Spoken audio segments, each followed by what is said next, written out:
As the first and arguably most respected president of the United States, George Washington might not seem like the ideal candidate for a video game villain. But in the first DLC for Assassin's Creed 3, history has been twisted by the creative minds over at Ubisoft to turn Washington into a sinister badass of supervillain proportions. You survived. How astonishing.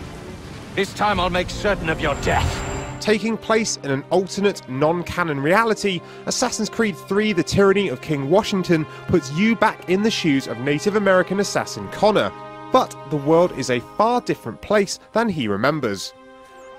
In this reality, Washington doesn't resign after his 2 terms as president, and instead stays on as leader of the country, a role that very quickly goes to his head.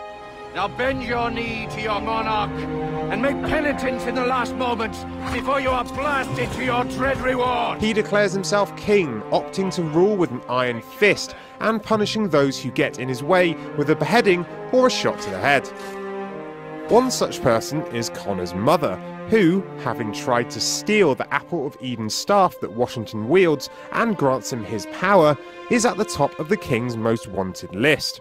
How exactly Washington came to wield the staff is just one of the mysteries for you to uncover. The DLC centres on the struggle between Connor and Washington, bringing characters such as Israel Putnam and Ben Franklin along for the ride. They'll kick out Ben Franklin for sure. Boston will be mine. It's in the bag! Of course, like any Assassin's Creed, there's a whole lot of assassinating to be done along the way too. Connor possesses the same skills that he does in AC3 and handles in much the same way. And yes, those famous concealed blades of butchery are back and explained away with a little narrative touch. I know who my father was, and I know what those are. You do? They will certainly help. But there are a few new skills to sink your teeth into too. In the Tyranny of King Washington, that skill is the power of the wolf. After a brief hallucinogenic drug trip, Connor awakens with the ability to go stealth at will. It works sort of like a cloaking device, letting Connor freely roam enemy complexes or eavesdrop on villains for some info. The power of the wolf is a tool that's kept in check by its drain on Connor's health bar. For every second that he's cloaked, the power saps a little bit of his health, eventually wearing off completely.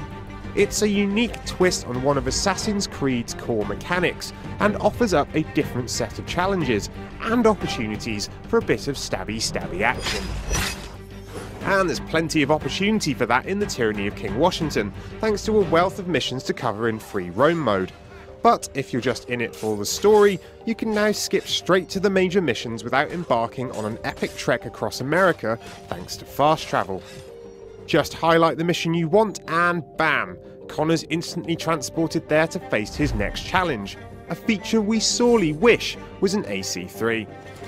General Putnam, General Arnold, I sometimes despair about projects.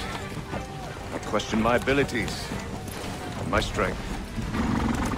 But with you two at my side, I believe we will bring liberty to this country. We will bring it with fists of iron. I have assurance of your loyalty. You have my solemn pledge. If the idea of an evil Washington plus some neat new powers piques your interest, then good news! Assassin's Creed 3 The Tyranny of King Washington is just the first of 3 DLC episodes for AC3, so there's plenty to look forward to. No word on if these will include Evil Lincoln, but we can only hope. We'll have our full review of the first episode of the DLC when it's released on Tuesday, February 19th. But until then, enjoy some more of this sweet, sweet stabby action. Get them!